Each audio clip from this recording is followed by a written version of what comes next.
What's Trump going to talk to Putin about in Alaska? Now, obviously, it's going to be about Ukraine, obviously. Um, and Trump mentioned a land swap deal. So Trump's a land developer. That's speaking his language, right? But really, what's he's implying, putting it out loud. Actually, he's actually negotiating right now before the meeting, saying there's a land swap deal. That's going to be the foundation. Uh, and Trump does this all the time in negotiations. He sets the table before the meeting occurs. He sets the table in the press, makes an announcement, or gets reported on. And so he's already negotiating with Putin in a sense. He's in Putin's head. He's in his mind. And he's playing mind games with him. So what is Trump really after? What kind of deal? What kind of deal is he going to make? Well, I think it's several things. Land will be one of them. I don't expect him to demand that Russia give up Ukraine, Crimea, which was Ukraine's. They took that in 2014 under Obama, when Obama was president. I don't expect Trump to ask him to give that up. It's very valuable. It's a warm water port, those kinds of things. So doesn't look like that'll be on the table, but I'll bet there will be a tremendous amount of economic incentives. Remember, at the end of the day, this isn't just about Ukraine and Russia and the Donbass and Donetsk and those places. I mean, there's considered about 20% of Ukraine territory now in Russian possession. But from a larger standpoint, Trump has a very inclusive linkage plan to his deals. And so it won't just be land swapping. It'll be land plus trade deals, plus rewards. If you do this amount of trade, if we do these things, if we demilitarize this zone and leave the negotiations for this part to a later date based upon other conditions. So it's not just about, look, give me back my cheese, or you get all the cheese. It's much more of a behavioral, I think, it'll be much more of a behavioral, conditional, but move forward reward system rather than try to negotiate everything up front. I think Trump will try to lay out some basic kind of, I don't know, tolerable conditions that Russia can and Putin can agree to. Or he'll ask Putin, what can you agree to? And Putin will obviously say, well, I want to take all the land I've gotten. Probably not. That's his position. That'll be his position most likely. But I think if Trump offers like, for example, a new market for Russia's oil, gas, especially rare earth minerals, provides other economic incentives, some direct investment, which Russia could use, actually. So it's not just, well, I'm going to move the border back 10 miles, 5 miles, 3 miles, 250 feet, whatever it might be. It's going to be a package. And I imagine that Trump will tell Putin the state of his own nation and the state of Putin's nation, the state of Putin's political career. And it can go one of 2 or 3 ways, right? All right, Putin, you're going to die on this hill. This war is going to dog you until you either die or you're taken out of office by people who don't like you in office right now. They don't like what you're doing, right? One of 2. But there might be some third way, and the third way is what Trump's going to offer. Look, you've got the war. We'll let you keep some land. Keep some land, not will let, but all right, why don't you keep this much in these strategic areas, give some of it back. If we need to do a cordon sanitaire, a demilitarized zone, like a market zone, an free economic zone, a free trade zone that borders Russia and Ukraine. Because remember, there's a lot of Russian and Ukrainians in both of these territories along the border there. So it's not like it's all Russia and all Ukraine. No, it's back and forth. So I think Trump's idea, and I haven't just looked at his plan, but I'm just assessing the way he does business. He's going to say have it multi-layered and evolving. Look, if you do this, this is your reward. If you do that within the specified period of time, and these are the criteria that constitute a success, then there'll be another reward. And there's a bigger reason than simply to stop the fighting, which is a big enough, right? That's a big enough reason. But think about it in terms of alliances. Trump would like nothing better than to pry Russia out of the Russian-China alliance. Now, is that going to happen? Not today, not this week. But Putin can do the math. He can see China. Number one, he's the junior partner with China. They don't trust China. China and Russia have similar aims in Central Asia, and they're at loggerheads with each other. So there's a lot of historic animosity, a lot of distrust. Putin is definitely the junior partner, but at the same time, China's not doing well. And if you're Putin, so you've got this war with Ukraine, how do you capture the most capital out of it?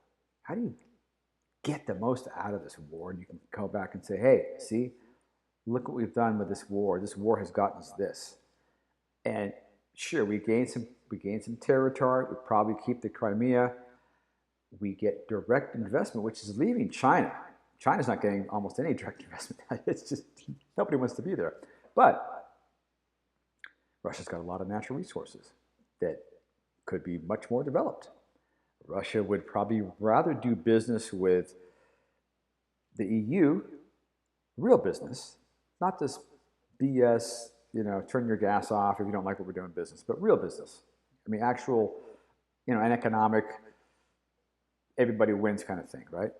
So I think if Trump comes in and says, we're going to do a land swap, we're going to do an economic free zone, we're going to have some threshold pieces in play where you accomplish this, get rewarded by that, accomplish that, get rewarded by this, when there's certain periods of time, DMZ, not messing with elections, and this, I mean, there's going to be some political, economic, geographic, and strategic accommodation on both sides. So obviously, Russia wants a demilitarized Ukraine, defanged Ukraine, which is a tough ask given the past 3 or 4 years. So that's a difficult ask. But there may be done, it can be done in stages. And it can be done on building trust. So you don't trust for everything, you build trust gradually. And as you build trust, both sides gain. So I think you look at that, that will be the gist. And as Trump said today, he says he'll know within 2 minutes if Putin is really willing to talk or if he wants to make Trump look bad, which he could. Hey, you flew all up here to Alaska and you're getting nothing from me. But if you're Vladimir Putin, now you're in, what is it, February 22, 23, 24, 25. So, 3.5 years into this war, close to 1 million casualties. Your economy is not a wartime economy. You're slipping into a recession, so production's down.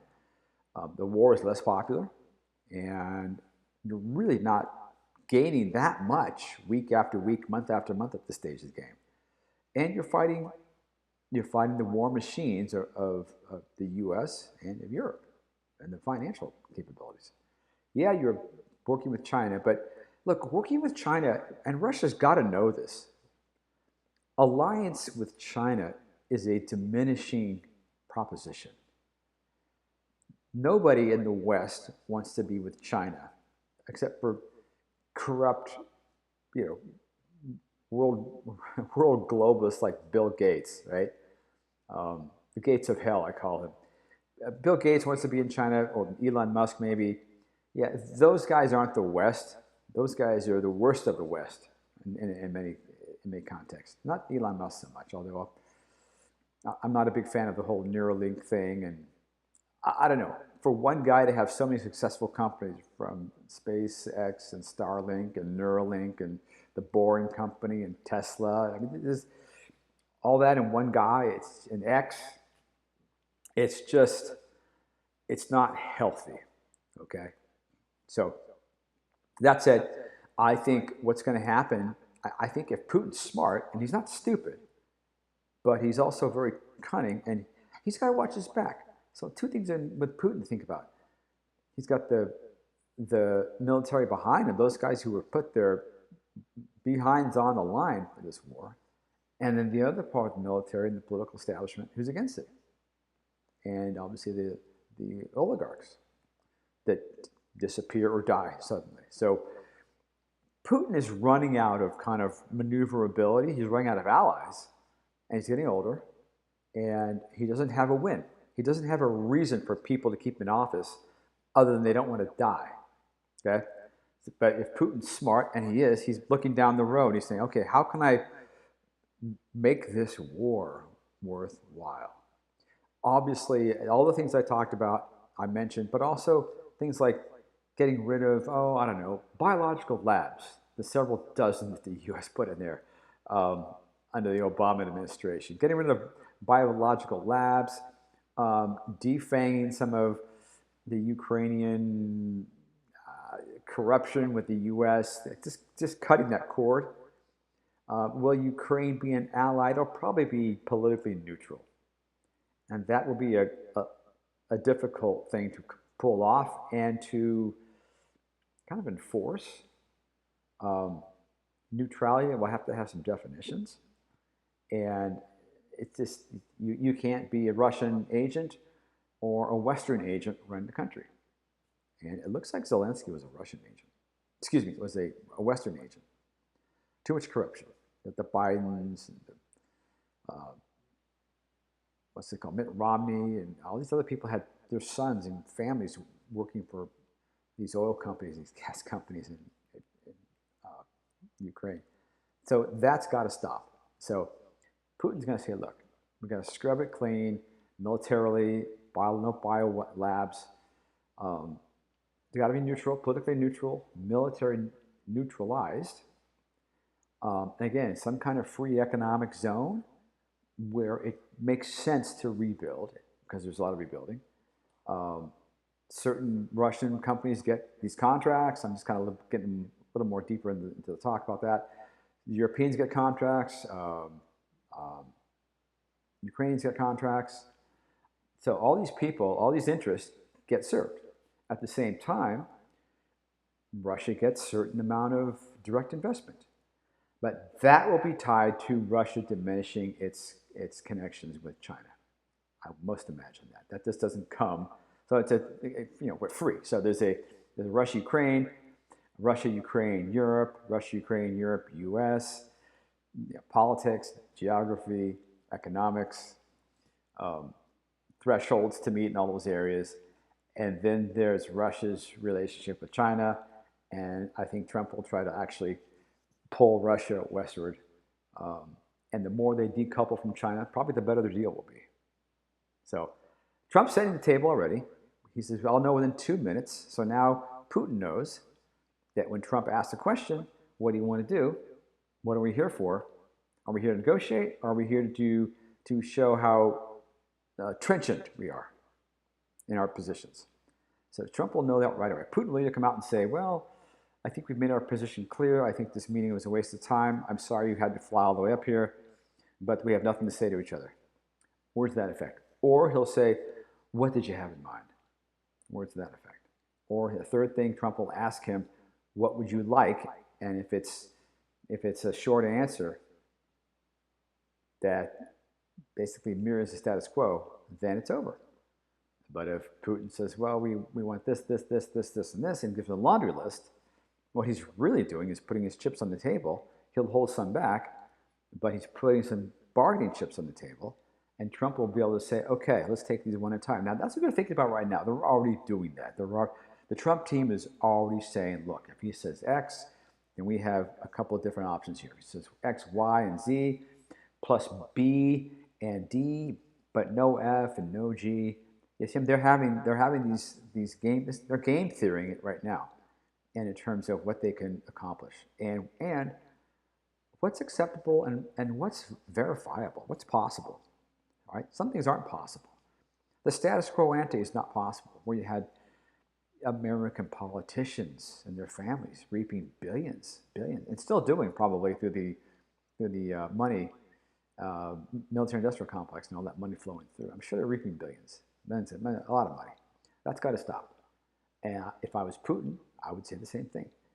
We can't have American financial uh, hegemony on our border.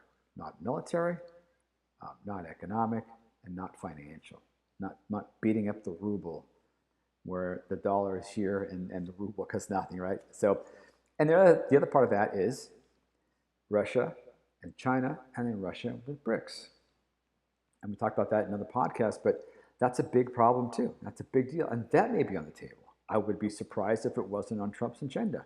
You pull away from China, you turn west, you get a lot of investment. We demilitarize Ukraine. We have an economic prosperity zone. We guarantee Russian companies certain much of the rebuilding. Certain Ukrainians, certain EU. We're going to have an arms agreement that will be definable, clear, enforceable, verifiable, verify but trust, or trust but verify, I think it was. That goes back to the Reagan-Gorbachev time, many, many years ago. But that's what you have. You have this layered, multi-stage agreement so that if Putin comes in and says, yeah, let's talk, now we can go into all these different areas, and we can make it as comprehensive, as evolutionary, as staged, and bring reward, performance, reward, as you want. There's all kinds of ways to structure a deal, but the biggest thing is, does Putin want to negotiate? If he doesn't, it's a short meeting. Trump is back for dinner in Washington. If he does, maybe he spends the night. I don't know. I don't know his travel plans, but anyway, that's what Trump is likely doing. Some variation of that, not just a pure, simple give us the land back, we'll land swap. It's much more sophisticated than that. But I think Trump is already setting the table, and we'll see what happens. So hey, if you like this kind of content, this kind of analysis, please subscribe, help support this channel, help grow it, share it, comment, and give us a like. All right, I'm James Gorey. See you next time.